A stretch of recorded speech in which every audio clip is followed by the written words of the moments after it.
إن الحمد لله نحمده ونستعينه ونستغفره ونؤمن به ونتوكل عليه ونعوذ بالله من شرور أنفسنا ومن سيئات أعمالنا من يهده الله فلا مضل له ومن يضلل فلن تجد له وليا مرشدا وأشهد أن لا إله إلا الله وحده لا شريك له ولا ضد ولا ند ولا مثيل له ولا مثال له وأشهد أن سيدنا ومولانا ومعلمنا ومرشدنا ومخرجنا من الظلمات إلى النور محمدا عبده ورسوله أرسله الله بالحق بشيرا ونذيرا وداعيا إلى الله بإذنه وسراجا منيرا فقد بلغ الرسالة وأدى الأمانة ونصح الأمة وكشف الغمة فترك أمته على المحجة البيضاء ليلها كنهارها لا يزيغ عنها إلا هالك اللهم صل وسلم وبارك عليه وعلى آله وأصحابه وأزواجه وذرياته وأهل بيته أجمعين أما بعد فأعوذ بالله السميع العليم من الشيطان الرجيم بسم الله الرحمن الرحيم واعتصموا بحبل الله جميعا ولا تفرقوا واذكروا نعمة الله عليكم إذ كنتم أعداء فألف بين قلوبكم فأصبحتم بنعمته إخوانا وكنتم على شفا حفرة من النار فأنقذكم منها كذلك يبين الله لكم آياته لعلكم تهتدون وَلْتَكُنْ مِنْكُمْ أُمَّةٌ يَدْعُونَ إِلَى الْخَيْرِ وَيَأْمُرُونَ بِالْمَعْرُوفِ وَيَنْهَوْنَ عَنِ الْمُنْكَرِ وَأُولَئِكَ هُمُ الْمُفْلِحُونَ صدق الله العظيم رب اشرح لي صدري ويسر لي أمري واحلل عقدة من لساني يفقهوا قولي آمين يا رب العالمين۔ اللہ پاک نے اپنی اس کتاب عزیز میں قیامت تک کے لیے وہ ہدایات نازل فرما دی کہ جن کے بعد اب نہ کسی رسول کی ضرورت ہے نہ کسی وحی کی ضرورت ہے، جیسا کہ نبی کریم صلی اللہ علیہ وسلم نے فرمایا کہ اس میں تم سے پہلوں کی خبریں بھی ہیں اور تمہارے بعد آنے والوں کے حالات بھی ہیں۔ اس کتاب کے اندر امتوں کو لگنے والی بیماریوں کا بڑا تفصیلی ذکر ہے، اور پھر اللہ کے رسول صلی اللہ علیہ وسلم کے فرمان کے مطابق اس امت کے آخری حصے کی اصلاح بھی اسی قرآن سے ہوگی جس کے ذریعے اس امت کے پہلے حصے کی اصلاح ہوئی تھی، اور اللہ پاک اس کتاب کے صدقے بہت ساری امتوں کو عروج عطا فرمائے گا اور بہت ساری قوموں کو زوال سے دوچار کر دے گا، یعنی اس کتاب سے قرب، اس کی ہدایات پر عمل انہیں عزت بخشے گا دنیا میں بھی اور آخرت میں بھی، اور اس سے پہلو تہی اور اس سے دوری اصل میں انسان کو پھر زوال سے دوچار کر دیتی ہے۔ وہ زوال دنیا میں ہو، انفرادی طور پر ہو، گھر میں اس کا وقار ختم ہو جائے، محلے میں اس کا وقار ختم ہو جائے، یا آخرت میں پھر اسے رسوائی کا سامنا کرنا پڑے، اصل انسان اور کی عزت اور ذلت کا جو ہے وہ معیار اس کتاب کے قرب کے ساتھ ہے کہ ہم کس قدر اس کی ہدایت کو مانتے ہیں اور کس قدر ان کو اگنور کرتے، بس ثواب کے لیے پڑھتے۔ یہ کتاب عمل ہے اور دنیا دار العمل ہے۔ نیت خالص ہو تو تھوڑا سا عمل بھی احد کے پہاڑ جتنا وزنی ہو جاتا ہے، اور نیت میں کھوٹ ہو تو احد جتنا عمل بھی کیا جائے تو کھجور کی گٹلی کے برابر بھی اس کی کوئی اہمیت نہیں رہتی۔ پچھلی امتوں کا جو احوال ہمیں کتاب عزیز میں بتایا گیا ہے، جو بیماری بتائی گئی ہے، وہ یہ ہے کہ ان میں تفرقہ پیدا ہو گیا تھا. تفرقوا من بعد ما جاءهم الحق، حق ان کے پاس تھا، اللہ کی کتاب ان کے پاس تھی، لیکن وہ تفرقے کا شکار ہو گئے اور پھر زوال کا شکار ہوئے. ہمیں بھی یہی ہدایات دی گئی کہ دیکھو یہ مرض کہیں تمہیں بھی نہ لگ جائے. وَاعْتَصِمُوا بِحَبْلِ اللَّهِ جَمِيعًا، اللہ کی رسی کے ساتھ اعتصام،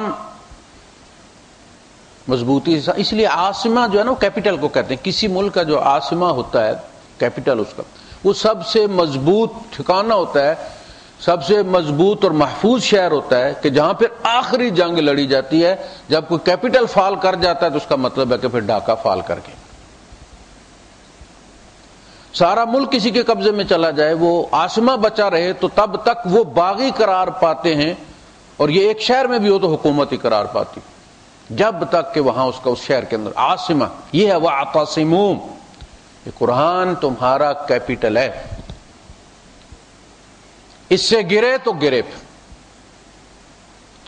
یہ حبل اللہ، اللہ کے رسول صلی اللہ علیہ وسلم نے اس کی وضاحت فرمائی کہ طرفہ بید اللہ و طرفہ بایدیکم ہوا حبل اللہ المتین. یہ اللہ کی وہ رسی ہے جس کے ٹوٹنے کا امکان نہیں ہے. لن انفصام لہا، آیت الکرسی میں کہا یہ کبھی نہیں ٹوٹے گی، چھوٹے گی اور تم سے چھوٹے گی. اس لیے کہا کہ مضبوطی سے پکڑو. ولا تفرقوا، تفرقوں میں مت پڑو. اس کتاب سے نکل کر ہی اصل میں ہمارے اندر تفرقے آئے. یہ ہمیں بھائی بھائی بنا کر رکھتی ہے. انما المؤمنون اخوہ. باہر نکلے تو پتہ چلتا کہ نہیں ہم تو ایک دوسرے کے دشمن ہیں. وہ میں انشاءاللہ اس کے آگے چل کے بات کرتا ہوں. وَاعْتَصِمُوا بِحَبْلِ اللَّهِ جَمِيعًا وَلَا تَفَرَّقُوا وَاذْكُرُوا نِعْمَتَ اللَّهِ عَلَيْكُمْ. اللہ کی اس نعمت کو ذکر یاد کرو. یہ وہی اصل میں وہ نعمت ہے. اذ کنتم اعداء، جب تم دشمن تھے، تمہیں وہ مرض لگا ہوا تھا. ایسا نہیں ہے کہ لگنے کا امکان تھا اور یہ ویکسین تھی، نہیں، تمہیں لگا ہوا تھا اور یہ دوا ہے. فَأَلَّفَ بَيْنَ قُلُوبِكُمْ، تو اس نے تمہارے دلوں میں الفت پیدا کر دی. یہ الف الفت ہے ہمارے جیسے الفی کہتے ہیں نا، یہ الفی دلوں کو جوڑنے والا ہی. اس میں کوئی نفرت نہیں. سب اللہ کے نزدیک سارے آدم علیہ السلام کی اولاد و قوم کی نسبت سے، علاقے کی نسبت سے اللہ کے نزدیک کوئی نہیں. ان اکرمکم عند اللہ اتقاکم، تقوی تمہیں اللہ کے نزدیک کرتا. لہذا اتقوا اللہ حق تقاتہ، اللہ کا تقوی اختیار کرو ایسا جیسا کہ اس کا حق ہے. سب سے زیادہ تقوی اللہ کا اختیار کرو. فَأَصْبَحْتُمْ بِنِعْمَتِهِ إِخْوَانًا، صدیوں سے اوس اور خزرج کے درمیان لڑی جانے والی جنگ اللہ نے ختم کرا دی اور انہیں بھائی بھائی بنا دیا. آپ اندازہ کریں کہ اللہ پاک نے انہیں جو یہ نعمت یاد کروائی اور پھر اس نعمت کو اس طرح ان پر قائم رکھا کہ بعد میں بنو امیہ اور بنو عباس میں تو قتل عام ہوتا رہا، اوس و خزرج کے درمیان کبھی نہیں ہوا. مکے والے لڑتے رہے قریش آپس میں، انصار نہیں لڑے. ان کے ملک میں سلطنت بنی تھی نا، مدینہ ان کا تھا، مسلمان مہاجر تھے. ان کے اندر کبھی تعصب نہیں آیا کہ یار ہم نے تمہیں پناہ دی، تم ہمارے اوپر حکومت کر رہے اور ہمیں تم کہتے ہو کہ تمہارا کوئی حق نہیں. بنو عباس اور بنو امیہ حکومت کے لیے آپس میں لڑتے رہے، ایک دوسرے کے اوپر غالب مغلوب ہوتے رہے، ہزاروں قتل ہوتے رہے. لیکن انصار کو جو اللہ پاک نے قرآن کے اندر گارنٹی دے دی تھی، وہ بھائی بنے رہے آپس میں. فَأَصْبَحْتُمْ بِنِعْمَتِهِ إِخْوَانًا وَكُنْتُمْ عَلَى شَفَا حُفْرَةٍ مِّنَ النَّارِ، اور تم آگ کے گڑھے کے کنارے پہنچ چکے تھے. شفا یہ جو ہونٹ ہے نا انسان کی، ان کو کہتے ہیں شفتین. الم نجعل لکم عینین، تو یہ شفات کنارہ بالکل، اس کے آگے کیا ہے؟ گڑھ ہے نا، ان ہونٹوں کے آگے گڑھ ہے. حفرہ فانقذکم منہا، اس نے تمہیں بچا لیا اس سے، یعنی دنیاوی طور پر بھی وہ برباد ہو گئے تھے. ان کی نسلیں بھی یہود کی آگے گروی رکھی ہوئی تھیں، وہ ان کے اندر آگ بھڑکاتے تھے، پھر انہیں اسلحہ بیچتے تھے. آج بھی یہی ہوتا ہے. اور ان کی فصلیں، یہاں تک کہ ایک بندہ ان سے اسلحہ لینے گیا، ادھار جنگ چل رہی تھی، تو اس نے کہا کہ ہمارے پاس تو کچھ نہیں ہے، جو تھا وہ ہم نے پہلے گروی رکھ دیا، تو تم اعتبار کر کے دے دو. اس نے کہا نہیں، اپنی عورتیں ہمارے پاس گارنٹی رکھو. اس مقام پر پہنچ چکے تھے. پھر اللہ نے انہیں عزت دی. یہی وہ بات تھی جو حضور نے پھر انہیں مکے میں یاد کروائی کہ تم کس جگہ تھے اور اللہ نے تمہیں میرے ذریعے عزت بخشی. تو اس امت کو اللہ فرمایا ان ھذہ امتکم امۃ واحدہ، یہ تمہاری امت ایک امت ہے، اسے ٹکڑے مت کرنا. تم سارے اس کی طاقت ہو، اس کا خون ہو، اس کے دست و بازو ہو، ایک دوسرے کو کاٹ مت پھینکنا. تم سب مل کر ایک امت ہو.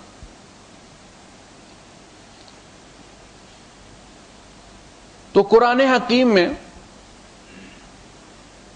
اتحاد کی دعوت دی، اتفاق کی تلقین کی، تفرقے سے بچنے کے لیے کہا گیا، اور بار بار کہا گیا کہ یاد رکھو تم سے پہلے تفرقے کی وجہ سے معزول کیے گئے. وہ جب ضد پیدا ہو جائے، تفرقہ اور فرقہ بندی آ جائے، تو پھر انسان دوسرے فرقے کی کوٹ کردہ آیت کو بھی نہیں مانتا، تعویل کر لیتا، حدیث کو بھی نہیں مانتا، تعویل کر لیتا.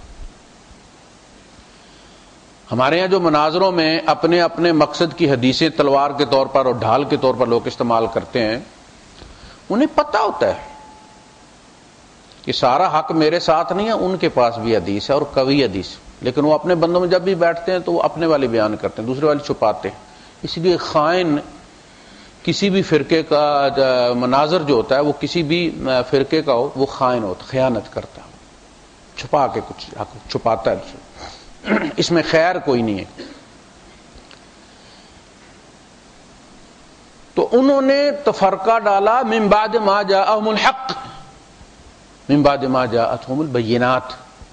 ان کے پاس واضح دلائل موجود تھے، اس کے باوجود وہ تفرقہ. کیوں؟ بغیم بینہم، آپس کی ضد کی وجہ سے. ضد میں ضد، آج بھی یہی. یہ ہے دعوت قرآن حکیم کی. مذمت کی ہے، مشرکوں کی طرح مت ہو جانا.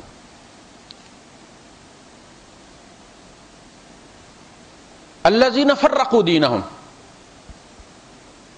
وکانوا شیعا، جنہوں نے اپنے دین کو ایک قرات اس کی تفارقوا، پھاڑ دیا نا اپنے دین، اور ٹکڑے ٹکڑے ہو گئے، گروہ در گروہ ہو گئے. تم ایسے مت ہو جانا. ہم نے کبھی قرآن حکیم کو اس نسبت سے پڑھا؟ آدم علیہ السلام کو اللہ پاک نے کیا کہا تھا کہ تم دنیا میں تبھی سیدھے رہ سکو گے، تمہارا دنیاوی علم جو ہے یہ تمہاری رہنمائی نہیں کر سکتا. علم الاسماء تھا نا، دنیاوی علم جو ہے، the knowledge of physical sciences, جس میں وہ فرشتوں سے جیت گئے تھے، اس لیے کہ فرشتوں کو دنیا داری کا کوئی پتہ نہیں. لیکن پھر اللہ پاک نے فرمایا کہ دیکھو یہ جس کی وجہ سے تم جیت گئے ہو، کہیں اس پر تم مغرور نہ ہو جانا، اس کو کافی نہ سمجھ لینا. دوسرے امتحان میں ڈالا اور وہاں فیل ہو گئے،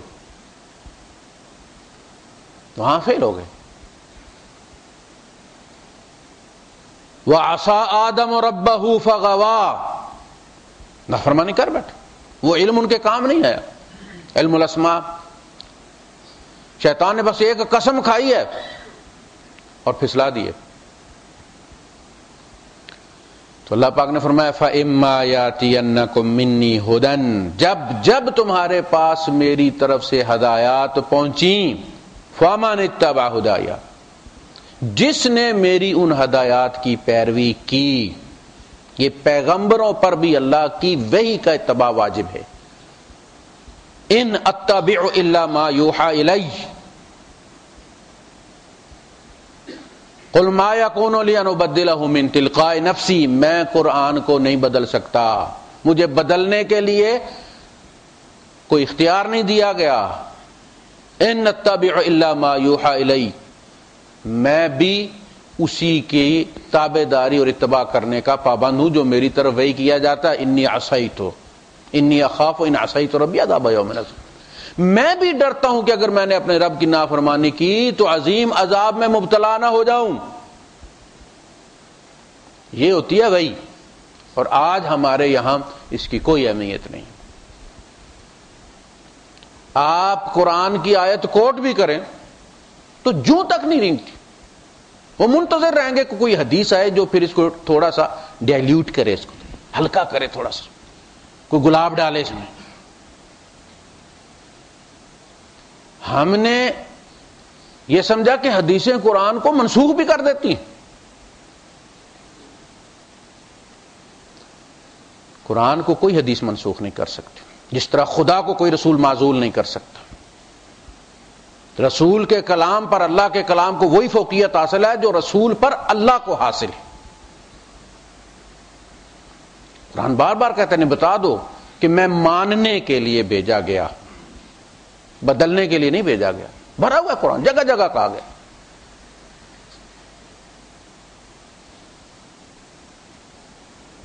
تو ہمیں اس چیز کی کوئی پرواہ نہیں. آج قرآن حکیم کوئی ریفرنس نہیں رہ گیا. ثواب کی ایک کتاب ہے، جتنے مرضی ہے قرآن ختم کر لو. نتیجہ یہ ہے کہ ثواب بڑا ہے ہمارے پاس، لیکن کردار کوئی نہیں، کیونکہ یہ تو احکامات ہے نا. مانیں گے آپ تو معاشرے میں وہ اثر ہوگا جو مدنی معاشرے پر ہوا تھا. نہیں مانیں گے تو عبداللہ ابن ابی ساری زندگی وہی کچھ رہا ہے، نہیں بدلا اس کا کردار. کیا وجہ تھی؟ قرآن تو وہ بھی سنتا تھا نا، پہلی صف میں نماز پڑھتا تھا. 10 سال کوئی تھوڑے نہیں ہوتے. حالت ایمان میں ایک نظر نبی کو دیکھ لینے والا صحابی بن جاتا، وہ نہیں بن سکا. 10 سال میں صحابی نہیں بنا. کوئی اسے صحابی نہیں کہتا، رئیس المنافقین کہتے ہیں لوگ. عمل سے زندگی بنتی ہے، جنت بھی جہنم. بندے کو سفید سلیٹ بنا کر بھیجا گیا ہے، جنت اور جہنم خود لکھتا ہے اس کے اوپر. اقرا کتابک، پڑھ یہ کتاب، اپنی سزا تو نے خود اس پر لکھی، اپنی منزل تو نے خود طے کی. تو قرآن حکیم کہتا ہے ان ھذہ امتکم امۃ واحدۃ وانا ربکم فاعبدون. ان ھذہ امتکم امۃ واحدۃ وانا ربکم فاتقون. یہ تمہاری امت ایک امت ہے، اس کی جڑوں میں بارودی سرنگیں مت لگاؤ. امت ایک ہے، میں اکیلا تمہارا رب ہوں، میرا ہی تقوی اختیار کرو، میری بندگی کرو. ہم نے کہا کہ یہود میں 71 فرقے تھے. افترقت الیہود 71 فرقۃ. پھر افترقت النصارى 72 فرقۃ. یہود 71 فرقے تھے، عیسائی 72 فرقے تھے، اور میری امت 73 فرقوں میں تبدیل ہو جائے گی. کلھا فی النار الا واحدہ، سوائے ایک. اصل میں یہ جو کلھا فی النار الا واحدۃ یہ اضافہ ہے، کسی نے فل ان دا بلینکس کیا ہے.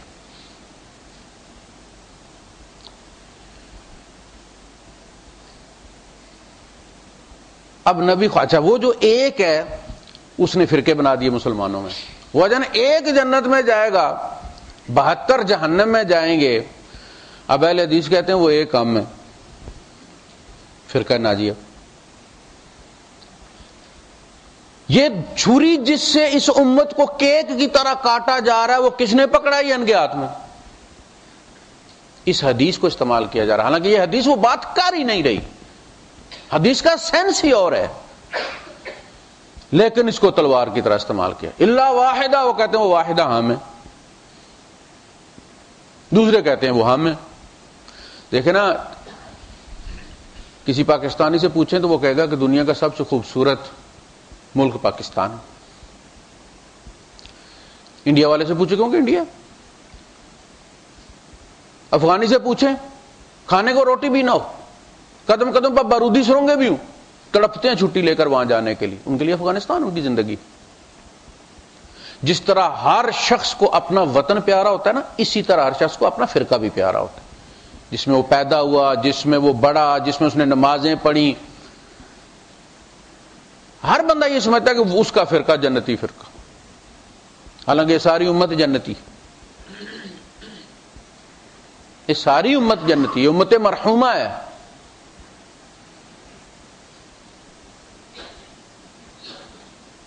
کوئی نبی اپنی امت کو یہ بشارت دے سکتا ہے کہ تمہارے اندر سے 72% لوگ یا 72 فرقے جہنم میں چلے جائیں گے اور ایک فرقہ جائے گا؟ اچھا، اللہ کے رسول صلی اللہ علیہ وسلم نے فرمایا کہ یہود جو ہے وہ 71 فرقوں میں تبدیل ہو گئے، بٹ گئے، تو یہ فرمایا کہ ان میں سے 70 تو جہنم میں جائیں گے اور ایک جنت میں جائے گا، یہ کہا حدیث میں نہیں۔ پھر کہا کہ نصارہ 72 میں تبدیل ہو گئے، تو یہ کہا کہ 71 ان میں 71 جو ہے وہ جائیں گے جہنم میں اور واحدہ ان میں سے ایک ہی جنت میں گیا؟ نہیں کہا۔ وہ سارے کہاں گئے؟ وہ 71 اور 72 جو تھے، پہلے ان کے فیصلہ کر لینا، وہ کہاں گئے؟ یا تو سارے جنت میں گئے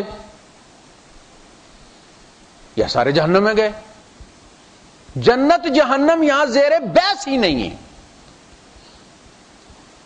it is the statement of fact. وہ سارے جہنم میں نہیں جا سکتے، اس لیے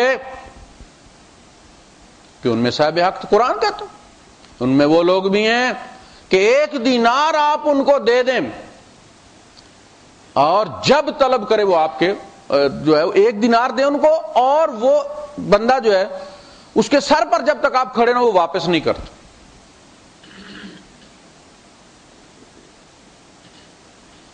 اور دوسرا وہ ہے اگر تم اسے ڈھیروں سونا دے دو تو جب مطالبہ کرو کہ تمہیں ادا کر دے گا۔ سارے برے ان میں بھی نہیں، لیسو سوان، سوا سوا کہتے ہیں نا اب یہاں، سوا سوا برابر، یہ وہی ہے، لیسو سوان معافی سوا سوا، وہ سارے برابر نہیں ہیں۔ من اہل الکتاب امۃ قائمۃ یتلون آیات اللہ آناء اللیل والنہار، ان میں ساری ساری رات اللہ کی آیات کو کھڑے ہو کر پڑھنے والے بھی ہیں،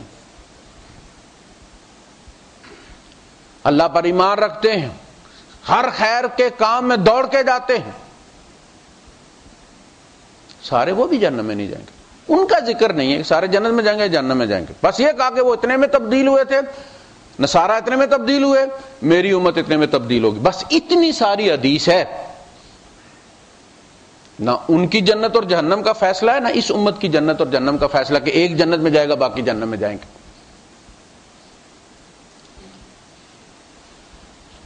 یہ تو صورتحال بیان کی ہے۔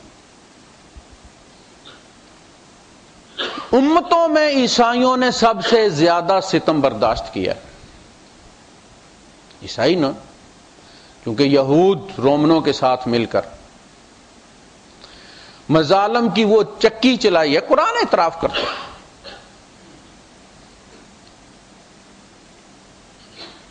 کہ انہوں نے ان ستم، یعنی خند کھودی جاتی تھی، ان سے کہا جاتا تھا کہ انکار کرو اور پھر آگ میں ان کو جھونک دیا جاتا تھا۔ سورہ بروج پڑھیں،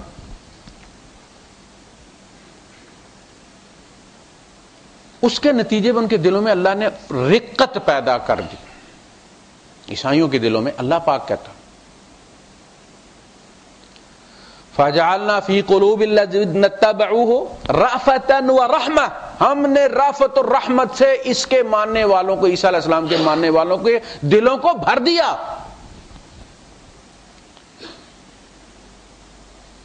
وَلَا تَجِدَنَّ أَقْرَبَهُم مَّوَدَّةً لِّلَّذِينَ آمَنُوا الَّذِينَ قَالُوا إِنَّا نَصَارَىٰ. ایمان والوں سے پیار اور محبت میں تم سب سے قریب نصارہ کو پاؤ گے.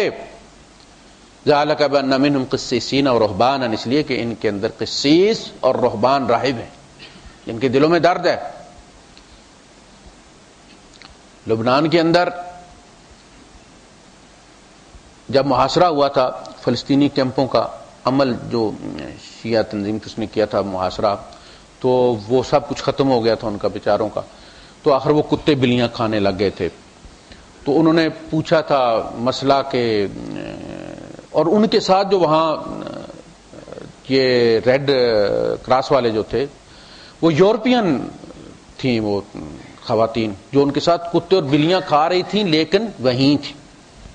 ہم تو اپنا ملک بھی چھوڑ کے آ جاتے ہیں نا، بھاگ آتے ہیں، بجلی نہیں ہے جی، فلاں ہے جی، مچھر ہیں جی. وہ ان کے ساتھ رہ کے کتے اور بلیاں کھا رہے تھے. یہ ہے انسانیت کا درد ان لوگوں کے اندر. ہم کسی عیسائی بستی میں ان کے بچوں کو کھلانے کے لیے یہ کر سکتے؟ کبھی نہیں. یہاں تک کہ آخر ان کے جب وہ بھوک سے مرنا شروع ہو گئے تو انہوں نے فتویٰ پوچھا. یہ 80s کا دور ہے، روح کانپ جاتی ہے کہ کیا ہم اپنے مرے ہوئے رشتہ داروں کا گوشت کھا سکتے ہیں؟ فضل اللہ نے، وہ جو ان کا تھا، وہ اس نے فتویٰ دیا جہاں کھا سکتے ہیں. محاصرہ نہیں توڑا.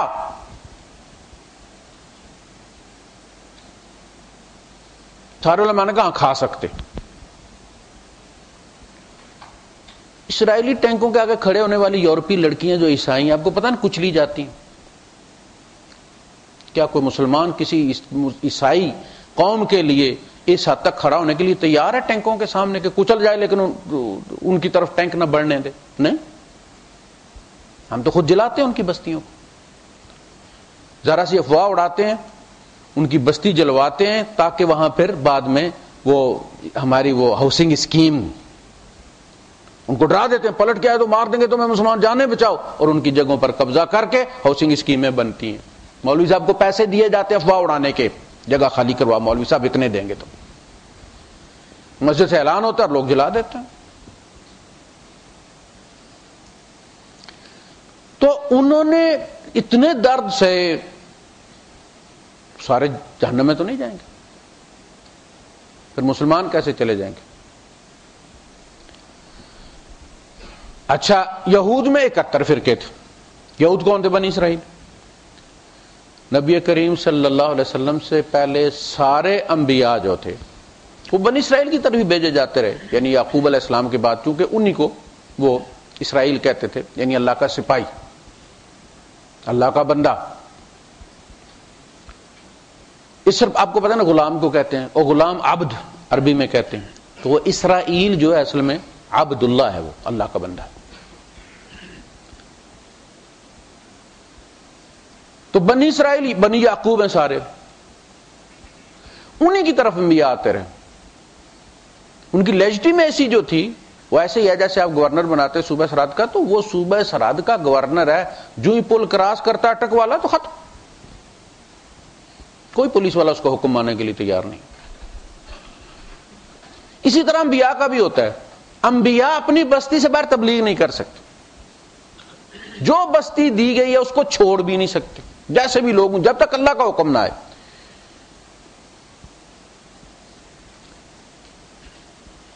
تو سارے نبی بنی اسرائیل کی طرف مبعوث ہوئے. عیسیٰ علیہ السلام کے بارے میں بائبل میں لکھا ہے کہ سیدون کی بندرگاہ سے کچھ لوگ گئے ان کے پاس کہ آپ ہمیں کچھ ہدایت دیجئے، کچھ ہمیں بھی حکمت کی باتیں بتائیے. تو ان کا نہیں، میں اس کا روادار نہیں ہوں، میری ڈیوٹی اور ہے. انہوں نے اصرار کیا.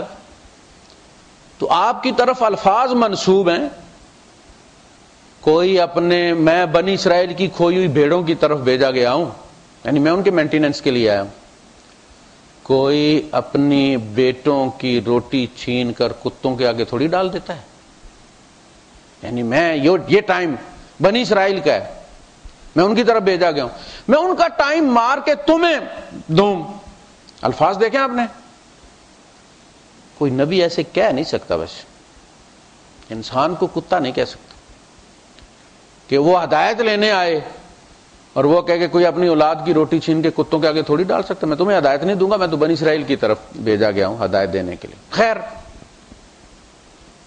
یہ سختی ہے کہ وہ اب جس قوم کی طرف مبعوث کیا گیا ہے وہ اسی کا رسول ہے. یہ واحد محمد رسول اللہ صلی اللہ علیہ وسلم، جس لیے میں کہتا ہوں کہ اللہ نے محمد رسول اللہ صلی اللہ علیہ وسلم کو سوچ کر پورا سلسلہ نبوت چلایا. میں نے آخر میں ایک رسول بھیجنا اس شان کے ساتھ جو پوری نوع انسانیت کی طرف ہوگا، کسی خاص قبیلے کی طرف نہیں ہوگا. قل یا ایھا الناس، اے نوع انسانیت، انی رسول اللہ الیکم جمیعا، میں کسی خاص قبیلے کا رسول میں پوری نوع انسانیت کی طرف رسول بنا کے بھیجا گیا. انا ارسلناک کافۃ للناس بشیرا ونذیرا، ہم نے آپ کو ساری انسانیت کی طرف وارننگ دینے والا اور بشارت دینے والا بنا کر بھیجا. اس لیے ہمیں چین نہیں اور نہ چین میں ہونا چاہیے، ہمیں ساری انسانیت تک پہنچانا ہے. عیسائی لے کر نکل پڑے نا، عیسائی اصل میں ان کا جب نبی ہی مبعوث تھا بنی اسرائیل کی طرف اور بچوں کی روٹی کتوں کو نہیں ڈال رہا، تو عیسائیوں کو کیا حق حاصل ہے کہ وہ ہمارے یہاں آ کے وہ کریں، ہندوستانیوں پاکستانیوں کو تبلیغ کریں؟ کیوں؟ ان کا رسول کہہ رہا کہ میں نہیں بھیجا گیا. یہ بعد میں پوپزم میں آیا کہ لوگوں کو روٹی دکھاؤ اور عیسائی بناؤ تو آ کے تمہاری آبادی زیادہ ہو. اللہ کی طرف سے نہیں، یہ حکم نہیں ہے، وہ حکم ہمیں ہے. ہمارے رسول بھی بین الاقوامی تھے، بیانڈ ٹائم، ہر زمانے کے رسول. بڑی یہ جو ختم رسالت ہے نا، اس کی بڑی ذمہ داری ہمارے اوپر عائد ہوتی ہے اور سب سے ڈھیلے ہم ہی ہیں. پہنچانا ہماری ذمہ داری ہے. تو 71 فرقے یہود تھے. جب نیا نبی آیا، ہر نبی کے آنے کے بعد ایک فرقے کا اضافہ ہو جاتا ہے، اس لیے کہ پچھلوں میں سے کچھ اس کو مانتے ہیں، کچھ اس کو نہیں مانتے. جب بھی کوئی نبی آیا 100% لوگوں نے کبھی نہیں اسے مانا. کچھ لوگ مانتے ہیں، کچھ لوگ نہیں مانتے. کچھ لوگ مجبوری کی وجہ سے مان لیتے ہیں، وہ منافق ہوتے. یہ 3 طبقے ہر نبی کے زمانے میں پائے جاتے، دل سے نہیں مانتے. تو یہود پہلے 71 فرقے تھے. عیسیٰ علیہ السلام کے آنے کے بعد ان کو ماننے والے اصل میں 72واں فرقہ بنی اسرائیل کے اندر ہو گئے. سمجھ لگی بات؟ عیسیٰ علیہ السلام سے پہلے 71 تھے. عیسیٰ علیہ السلام آئے تو سب نے انکار کر دیا. جن لوگوں نے مانا وہ 72واں فرقہ بن گیا، لہذا وہ آگ میں نہیں جائیں گے. فرقے 72 ہو گئے. تو حضور کے آنے سے 73 ہو گئے کہ نہیں ہو گئے؟ حضور آئے نا، رسول بنے. عیسائیوں میں سے کچھ لوگ مسلمان ہو گئے، یہودیوں میں سے کچھ لوگ مسلمان ہو گئے، مشرکین میں سے کچھ لوگ مسلمان ہو گئے. تو ایک نیا فرقہ ابھرا نا. کنتم خیر امۃ اخرجت للناس، ہم نئی امت نکلے نا. 72 پہلے تھے، ہم 73ویں. اور امتی کا جو لفظ استعمال کیا اللہ کے رسول صلی اللہ علیہ وسلم نے، آپ حدیث کو ذرا دیکھیں، اس کو الفاظ کو. کہا کہ یہودیت کا ذکر کیا. موسیٰ علیہ السلام کی امت تو نہیں کہا. یہود 71 فرقے تھے.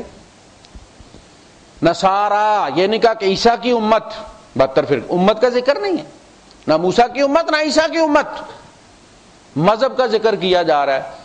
تو پھر ہمارا اگر ذکر ہوتا تو کہا جاتا مسلمان 72 سے 73 فرقوں میں تبدیل ہو جائیں گے. ہم لگے گی نا، پیچھے سے مذہب آ رہا ہے نا، آگے سے امتی کیسے آ گیا؟ یہود 71 تھے، عیسائی 72 تھے، مسلمان 73 ہوں گے. لفظ مسلمان یا مومنون ہونا چاہیے تھا، امتی کیسے آ گیا؟ یہاں امتی سے مراد ہم نہیں ہیں. نبی کی دو امتیں ہوتی ہیں، ایک وہ امت جس کی طرف وہ مبعوث کیے جاتے ہیں، اس کو کہتے ہیں امت دعوت. نبی کریم صلی اللہ علیہ وسلم کی ساری انسانیت امت دعوت اور قیامت تک ہے. حضور ساری انسانیت کے لیے جب تک انسان پیدا ہوتے رہیں گے سب کی طرف اللہ کی طرف سے آخری رسول. یہاں تک کہ اگر موسیٰ زندہ ہوتے ہے نا، عمر فاروق رضی اللہ تعالیٰ نے وہ کچھ چیزیں نوٹ کر کے لائے تھے جو سملر تھیں اسلام کے اندر اور یہودیت کے اندر، تو وہ پڑھ رہے تھے اور اللہ کے رسول صلی اللہ علیہ وسلم کا چہرہ جو ہے متغیر ہو رہا تھا. تو بکر صدیق رضی اللہ عنہ کونی ماری، انہوں نے کہا کہ تم اللہ کے رسول کے چہرے کی طرف نہیں دیکھتے. انہوں نے سر اٹھا کے دیکھا تو ڈر گئے. کہتے ہیں رضیت باللہ ربا وبالاسلام دینا وبمحمد صلی اللہ علیہ وسلم نبیا ورسولا، میں اللہ کے رب ہونے پر، اسلام کے دین ہونے پر اور محمد کے رسول اور نبی ہونے پر راضی ہوں. کوئی شک والی بات نہیں ہے. اللہ کے رسول میں تو صرف یہ نوٹ کر کے لایا تھا کہ یہ چیزیں تورات میں اور قرآن میں سملر ہیں، ملتی جلتی ہیں. آپ نے فرمایا امتوں میں تم میرا حصہ اور نبیوں میں میں تمہارا حصہ. میرے آنے کے بعد اب کچھ نہیں، قرآن کے آنے کے بعد تورات میں کچھ نہیں رکھا. پچھلا سرکولر جب منسوخ ہو جائے تو پھر وہ پی ایف ڈی ہو، پی ڈی ایف میں ہو یا جس میں بھی ہو، اس کی کوئی اہمیت نہیں ہوتی. اور نئے رسول کے آنے کے بعد پچھلے رسول کی تعلیمات منسوخ ہو جاتی، نمازیں بھی منسوخ، طریقہ بھی منسوخ. اب ویلڈ اسی کا ہوگا جو سٹنگ رسول ہو، موجود ہوگا. اس پہ آپ نے فرمایا تم تعلیمات نوٹ کر کے لائے ہو، آج اگر موسیٰ بھی یہاں میری مجلس میں بیٹھا ہوتا تو اس کی نجات بھی میرے اتباع میں تھی.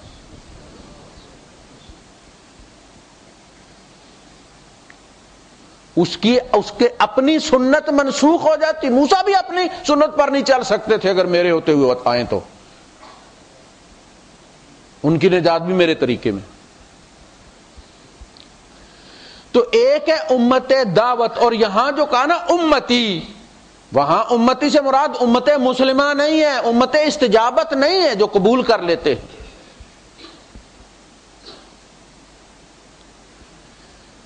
امتی سے مراد امت دعوت ہے، پوری انسانیت.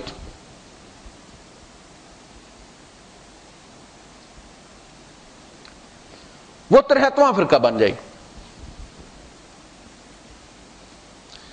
جنہوں نے انکار کیا وہ ان کے ساتھ شامل ہو جائیں گے. میری امت جو ہے وہ یہ جو ہم لوگ ہیں وہ الگ سے رہیں گے.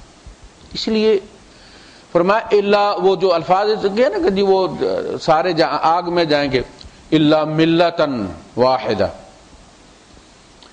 ملت ابیکم ابراہیم، یہ دین کیا ہے؟ یہ دین تمہارے باپ ابراہیم کی ملت ہے. ہوا سماکم المسلمین، اس نے تمہارا نام مسلمان رکھا تھا. یعنی باقی قوموں کے لیے جب لفظ مسلم استعمال ہوتا ہے تو بطور صفت استعمال ہوتا ہے. سر تسلیم خم کرنے والے، انا کنا من قبل ہی مسلمین، ہم اس سے پہلے بھی مسلمان تھے. ان معنوں میں سبمیشن. ہوا سماکم المسلمین، اس نے تمہارا نام مسلمان رکھا تھا. اس امت کا ہمارا نام مسلمان ہے. اس میں صفت نہ بھی پائی جائے تو نام پکارا جاتا ہے. مٹھا خان بے شک گالیاں بھی دیتا ہو لیکن اس شناختی کارڈ میں مٹھا ہی خان ہوتا ہے. وائٹ مین سیاہ کالا بھی ہو وہ اس کو وائٹ مین ہی لکھتے. صفت کی ضرورت نہیں ہوتی. جو پراپر نیم ہوتا ہے اس میں صفت نہیں دیکھی جائے. ابراہیم علیہ السلام نے کیا کہا تھا؟ ربنا وجعلنا مسلمین لک ومن ذریتنا، ہم دونوں کی ذریت سے وہ ہو جو امت مسلمہ ہے. یعقوب علیہ السلام تو وہ اسحاق سے نہیں، ہم دونوں کی جو قبلے کی، جو کعبے کی تعمیر کر رہے ہیں. ومن ذریتنا امتا مسلمۃ لک، امت مسلمہ تمہارے باپ ابراہیم نے نام رکھ کے دعا مانگی تھی. اللہ کے رسول صلی اللہ علیہ وسلم کیا فرمایا کرتے تھے؟ فرمایا کرتے تھے میں اپنے باپ ابراہیم کی دعا ہوں، میں عیسیٰ کی بشارت ہوں، اور میں اپنی امی آمنہ کا خواب ہوں، امت مسلمہ۔ تو وہ پچھلی امتیں جو ہیں وہ 72 فرقوں میں چلی گئی، امت دعوت جو ہے وہ 73، اس میں سے فرقہ جو ہے وہ 73 فرقہ ہو گیا نا، جب یہ نیا نبی آیا تو پھر ایک نیا فرقہ بن گیا، کہا گیا کہ وہ ایک ہی جنت میں جائے گا، یعنی وہ پچھلے باقی سارے جس طرح پچھلے ہیں اسی طرح پچھلے کھاتے میں چلے جائیں گے۔ لیکن ہم نے کیا کیا؟ ہم نے اس حدیث کو پکڑ کر اس امت استجابت جنہوں نے کلمہ پڑھ لیا اس پر ٹھونک دیا ہم نے۔ اب یہ ایک تلوار ہے، جس نے قرآن حکیم کے اتحاد اور اتفاق کے احکامات اور تفرقے کی مذمت کے باوجود ایک لائسنس دے دیا لوگوں کو کہ جی ہم وہ ناجیہ گروہ ہیں، ہم ہیں وہ، بس دلائل دیتے رہتے ہیں کہ صرف اہل حدیث جو ہے وہ جنت میں جائیں گے، باقی سارے جہنم میں جائیں گے۔ وہ کہتے نہیں یہ جو حنفی ہیں یہ جائیں گے جنت میں۔ اچھا بھائی صاحب، اپنے اندر وہ 73 فرقے تو یار ثابت کرو، 4-5 فرقے ہیں تمہارے اندر۔ اسکول آف تھاٹ جو ہے امریکہ، وہ اسکول آف تھاٹ آپ کے کتنے؟ 5۔ فرقہ جعفریہ کو ملا لو 6 ہو گئے، اس سے زیادہ تو کچھ نہیں۔ کہاں وہ 73 فرقے؟ زبردستی بنانے ہیں۔ اب وہ کسائی پوچھتا ہے نا بوٹی موٹی رکھا یا چھوٹی رکھا، امت کی اس طرح بوٹیاں کرنی نہیں۔ وہ حدیث ہمارے بارے میں ہے ہی نہیں ہے، وہ تو امتوں کی کہانی بیان کر رہی کہ اسی طرح جس طرح پچھلے رسولوں کو سب نے نہیں مانا، ایک نے مانا باقی نے منکر رہے، اسی طرح مجھے بھی ضروری نہیں کہ سارے مانیں۔ ایک 73واں فرقہ ان میں بھی ہوگا جو ان پچھلوں کے ساتھ مل جائے گا۔ اصل حدیث اتنی ساری ہے جس میں یہ بیان کیا گیا کہ تم ڈسہارٹ مت ہو جانا کہ جی ہمارے رسول پر تو سارے ایمان نہیں لا رہے، اکثریت کافروں کی ہے، مسلمان اقلیت میں ہے، کہ تم فکر مت کرو۔ یہ ہوتا ہے، پچھلی امتوں میں بھی ہوتا رہا، سب نے رسول کو نہیں مانا، کچھ لوگوں نے مانا باقی منکر ہو کے پچھلوں کے ساتھ شامل ہو گئے۔ تو اتفاق اور اتحاد کا جو حکم اللہ پاک نے دیا ہے، یہ گھر میں ہو تو بھی برکت ہے، محلے میں ہو تو بھی برکت ہے، ملک میں ہو تو بھی برکت ہے۔ آپ دیکھ لیں جب تک ان میں اتحاد نہیں تھا، یہاں کا 1 درہم پاکستان کے 1 روپے کے برابر تھا۔ مجھے پتا ہے میرے والد صاحب کی تنخواہ جتنے درہموں میں یہاں ملتی تھی اتنی پاکستانی بنتے تھے، 60 درہم 60 روپے بنا کرتے تھے۔ میری یاد میں 2.5 جو ہے وہ روپے ملتے تھے 1 درہم کے، جب یہاں تھا میں، جب میں یہاں آیا تو پہلے 1.5 تھا، 77 میں پھر وہ 2.5 ہوا تو ہم بڑے خوش ہوئے کہ اب بڑی کرنسی جو ہے وہ پیسے زیادہ ملنا شروع ہو گئے، اور آج کہاں پہنچ گیا۔ جتنی بھی یہ ترقی آپ کو نظر آ رہی ہے یہ ان کے اتحاد کی وجہ سے۔ یہ الگ رہتے اگر تو بین الاقوامی طور پر ان کو ملک تسلیم ہی کسی نے نہیں کرنا تھا۔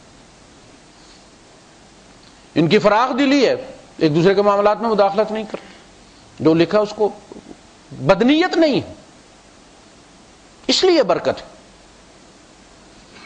آپ پاکستان چلے جائیں، جو لوگ جاتے ہیں یہاں سے کینسل ہو کے 2-4 سال بعد جب آتے ہیں تو وہ رستہ نہیں انہیں یاد رہتا ہمارا ولا کہاں تھا۔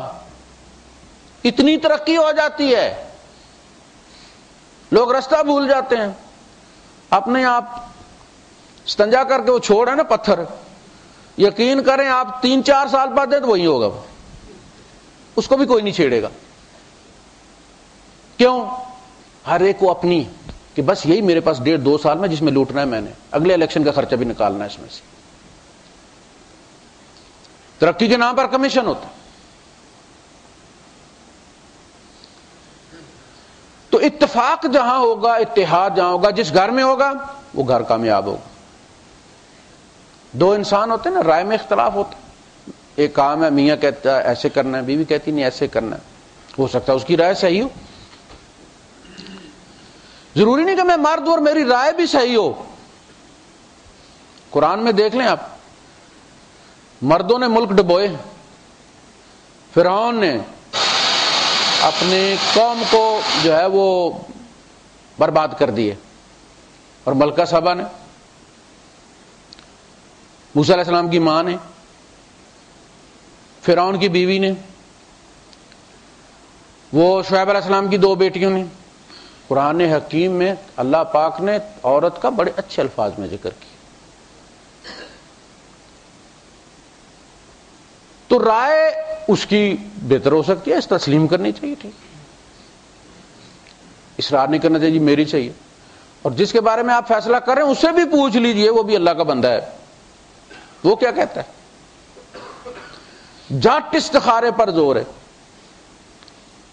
عجیب یہ چیز یہ ہے بھائی، استخارہ وہاں ہوتا ہے جہاں کنفیوژن ہوتی ہے کہ سامنے سمٹ آپ کے بالکل ٹھیک ہے، سارے راضی ہیں. سب سے پہلی چیز ہے امرہم شورا بینہم، ان کے آپس کے معاملات مشورے سے طے ہوتے ہیں. استخارے کا حکم قرآن میں نہیں ہے، قرآن میں مشورے کا حکم ہے.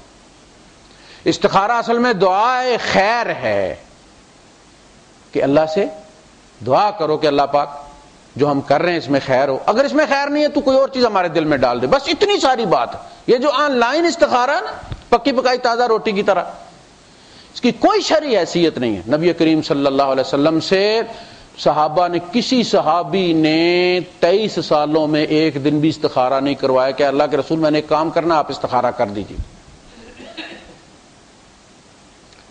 ابو بکر صدیق رضی اللہ تعالیٰ عنہ سے کسی نے نہیں کروایا، انہوں نے اپنا استخارہ خود کیا ہے. عمر فاروق رضی اللہ تعالیٰ اپنا استخارہ خود کیا ہے. نبی کریم صلی اللہ علیہ وسلم نے اپنا استخارہ خود کیا. استخارے کا تعلق دل کے اطمینان کے ساتھ ہے. آپ کو بھوک لگی ہے، روٹی میں کھا لوں، آپ کا پیٹ بھر جائے گا؟ جس درد سے آپ دعائے خیر کریں گے میں کروں گا؟ کبھی نہیں. دعائے خیر آپ کو عربی کی ضرورت نہیں، اپنی زبان میں، پشتو میں، پنجابی میں، بلوچی میں، ملباری میں، انگلش میں آپ اللہ سے دعا کریں. اللہ میں نے جو اسباب اکٹھے کرنے تھے میں نے کر لیا، میں بڑی محدود، میرا علم بھی بڑا محدود ہے، میرے وسائل بھی بڑے محدود ہیں، میں نہیں جانتا. انک تعلم ولا اعلم، تو جانتا ہے میں نہیں جانتا. وتقدر ولا اقدر، اللہ تو کر سکتا ہے میں نہیں کر سکتا. اگر اس میں خیر ہے تو میرا دل اس پر جما دے، اگر اس میں خیر نہیں ہے تو میرے لیے کہیں اور سے خیر تو ڈال دے. بس اتنی ساری بات ہے، اتنی ساری دعا ہے. یہ چلتے پھرتے بھی کی جا سکتی ہے، کریں اور پھر لیٹ جائیں اور پھر خواب آئے گا، پھر مولوی کے، یہ مولوی وہ پل ہے جس کے نیچے سے گزرے بغیر پانی کہیں نہیں جا سکتا. آخر آنا مولوی کے پاس، اور دل تیرا ہے، مولوی کے پاس کیا رکھا ہوا ہے؟ وہ ٹھکا ہوا ہے یا نہیں مولوی کو کیا پتا. وہ فلاں ہوا جی، کانٹے چبھ گئے جی، وہ اس طرح کا رنگ تھا جی، وہ ٹرین آ گئی اوپر سے جی، اس کو ہری جھنڈی لگی ہوئی تھی، وہ سرخ جھنڈی لے رہا تھا جی. اور یار خوابوں کا اس کے ساتھ تعلق نہیں ہے، تیرے دل کے اطمینان کے ساتھ ہے. عمر فاروق رضی اللہ عنہ نے فجر کی نماز کے بعد نماز پڑھائی اور فرمایا کہ میں 1 ماہ سے استخارہ کر رہا تھا اور میرا دل اسی پر ٹھوکا ہے کہ میں حدیث لکھنے کی اجازت نہیں دوں گا. یہ قرآن کے ساتھ خلط ملط ہو جائے گا. ابو بکر صدیق رضی اللہ تعالیٰ نے استخارہ کیا 1 مہینہ. آخری دن پھر آپ ساری رات کروٹیں لیتے رہے. عائشہ صدیقہ رضی اللہ تعالیٰ عنہ نے عائشہ صدیقہ رضی اللہ تعالیٰ عنہ نے کہا کہ ابا جی آپ کو کوئی تکلیف تھی، بیماری تھی یا کوئی مسئلہ پھنسا ہوا تھا؟ ساری رات آپ سوئے نہیں. اپنا بیٹا کوئی مسئلہ ہی پھنسا ہوا تھا، وہ میں نے تمہیں ایک مسودہ رکھنے کے لیے دیا تھا کہ وہ لکھا ہوا، وہ لے آؤ ذرا. وہ گئیں اور اٹھا کے لیں. آپ نے فرمایا آگ لے آؤ. آگ منگوائی اور اس کو آگ لگا دی. 500 حدیثیں اس میں تھیں. اب دونوں ابو بکر صدیق رضی اللہ تعالیٰ عنہ، عمر فاروق رضی اللہ تعالیٰ عنہ، دونوں کی ملا کر 100 صحیح حدیثیں نہیں ہیں. صحیح حدیثیں دونوں کی 100 مروی نہیں، ایک کی 50 کے لگ بھگ ہیں اور دوسرے کی 35-40 ہے، 100 بھی پوری نہیں. 500 حدیثوں کا مجموعہ تھا. اور کس کا؟ ابو بکر صدیق رضی اللہ تعالیٰ کے لکھا. کہا بیٹا میں استخارہ کرتا رہا ہوں لیکن میرا دل اسی پہ ٹھوکا ہے کہ نہیں، میں اس کو نہیں رکھتا. کل کوئی چیز ایسی اس میں مینشن ہو جو اللہ کے رسول کی سنت کے خلاف ہو تو میں کہیں پکڑا نہ جاؤں. یہ ہے حدیث، یہ ہے قرآن، یہ ہے نبی کی سنت. تو 1 مہینہ استخارہ کیا، کسی سے نہیں کرایا. اپنا استخارہ خود کرنا. پہلی بات یہ کہ مشورہ کرو, میاں بیوی کرو, اس بچی یا بچے سے کرو جس کی شادی ہو رہی ہے, 2-4 اور لوگوں سے تجربے مشورہ کرو, اور جن کے یہاں وہ پہلی بیائی ہوئی ہے اس بہو سے کہیں سائڈ پہ کر کے پوچھ لو کہ یہ گھر والے کیسے ہیں, وہ تمہیں بتا دے گی. اس لڑکے کے بارے میں پوچھ لو پہلے کتنی چھوڑ چکا ہے. تو یہ سارا کرنے کے بعد اللہ کے رسول صلی اللہ علیہ وسلم سے ایک خاتون آئی پتہ کرنے کے لیے کہ میں فلاں بندے سے میں شادی کرنا چاہتی ہوں, 2 امیدوار ہیں. تو حضور نے نہیں فرمایا استخارہ کرو, آپ نے فرمایا بی بی ایک بندہ تو چنگا ہے پر اس کے پاس روٹی کوئی نہیں ہے, اور دوسرے کے پاس روٹی تو ہے مگر وہ ڈنڈا موڈے سے نیچے نہیں رکھتا, پھینٹی بڑی لگاتا ہے. دیکھا آپ نے,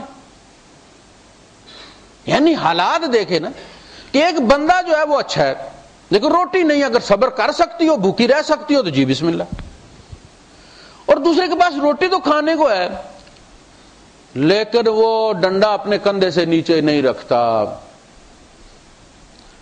اس بیچاری نے پھر وہ روٹی والا ہی کر لیا کہ چلو روٹی میں تو اللہ پاک کو تبدیلی لے آئے گا, نیچر تو تبدیل نہیں ہوتی, ڈنڈا تو نیچے نہیں رکھے گا. یہ رزق اللہ پاک دے دیتا ہے. رزق کا معاملہ بھی ہمیشہ پھٹے ہوئے نوٹ کی طرح ہوتا ہے. بعض دفعہ ہم جی ضد کرتے ہیں نا کہ جی ہم اتنے ملینئر ہو جائیں گے, شادی کریں گے, اور اللہ پاک نے رکھا تو یہ جائے گی تو فائل مکمل ہوگی تو مل جائے گی. ایک بندے نے آ کے گلا کیا کہ فقر میرا پیچھا نہیں چھوڑتا. آپ نے فرمایا جتنے جو کچھ بھی ہے تیرے پاس شادی کر لے, تو شادی کر لے. اور پھر وہ آیا جب تو خود سوٹڈ بوٹڈ تھا تو آپ مسکرائے, اللہ نے برکت دے دی. ایک بندہ آیا اور اس نے کہا کہ جی میرے پاس کچھ نہیں بچتا. آپ نے فرمایا اللہ سے تجارت کر, جتنا بھی ہے نا جو کچھ بھی ہے اللہ کو دے کے ایک دفعہ شروع کر دے, بزنس شروع کر دے اللہ کے ساتھ. وہ بندہ آیا, سواری بھی بدلی ہوئی ہے, گھوڑے پہ چڑھ کے آیا ہے, دیکھنے والے نہیں پہچان سکے, اللہ کے رسول صلی اللہ علیہ وسلم نے پہچان لیا. انہوں نے کہا کہ اللہ کے رسول آپ نے مجھے پہچانا؟ آپ نے ہاں فرمایا پہچان لیا. کہتے اللہ کے رسول میں نے اللہ سے بزنس شروع کیا بس. پھر وہ سلسلہ شروع ہوا کہ اب مجھ سے رزق سنبھالا نہیں جا رہا. اللہ کے رسول نے قسم کھا کر کہا ہے کہ صدقے سے مال کم نہیں ہوتا. اللہ سے تجارت کرنے والا کبھی خسارے میں نہیں رہتا. جس ہمیں سینت کر رکھتے ہیں وہ ہمارے رکھنے سے نہیں رکھتے. ایک کیمرہ پڑ جاتا ہے یار, چلا جاتا ہے, وہ آپ کسی غریب کو صدقہ دے دیتے, آپ کے رزق میں اضافہ ہو جائے. یعنی جس نے نکلنا ہے نا گاڑی لگ جائے گی کہیں. وآخر دعوانا الحمدللہ.